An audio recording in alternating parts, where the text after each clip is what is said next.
the grumbling hive, or knaves turned honest.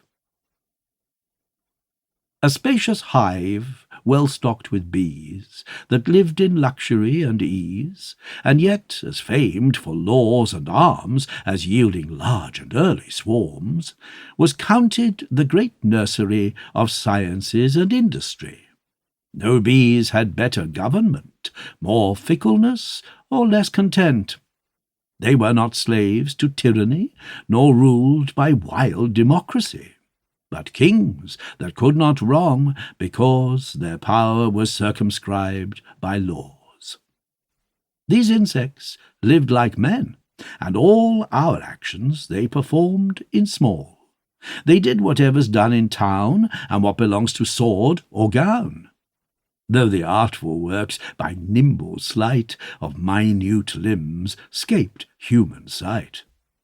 Yet we've no engines, labourers, ships, castles, arms, artificers, craft, science, shop, or instrument, but they had an equivalent, which, since their language is unknown, must be called, as we do, our own, as grant that, among other things, they wanted dice, yet they had kings, and those had guards, from whence we may justly conclude they had some play, unless a regiment be shown of soldiers that make use of none.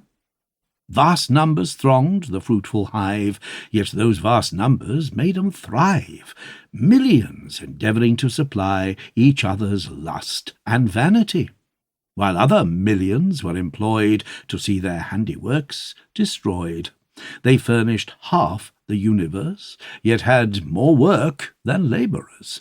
Some with vast flocks and little pains jumped into business of great gains, and some were damned to scythes and spades, and all those hard laborious trades, where willing wretches daily sweat and wear out strength and limbs to eat, while others followed mysteries, to which few folks binds prentices, that want no stock but that of brass, and may set up without a cross, as sharpers, parasites, pimps, players, pickpockets, coiners, quacks, soothsayers, and all those that in enmity with downright working cunningly convert to their own use the labour of their good-natured heedless neighbour. These were called knaves, but, bar the name, the grave industrious were the same. All trades and places knew some cheat, no calling was without deceit. The lawyers, of whose art the basis was raising feuds and splitting cases, opposed all registers that cheats might make more work with dipped estates, as were't unlawful that one's own, without a lawsuit, should be known.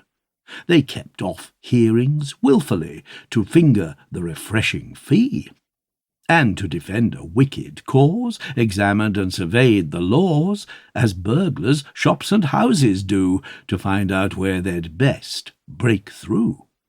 Physicians valued fame and wealth above the drooping patient's health, or their own skill, the greatest part, studied, instead of rules of art, grave pensive looks and dull behaviour, to gain the apothecary's favour, the praise of midwives, priests, and all that served at birth or funeral, to bear with the ever-talking tribe, and hear my lady's aunt prescribe, with formal smile and kind "How do ye?" to fawn on all the family.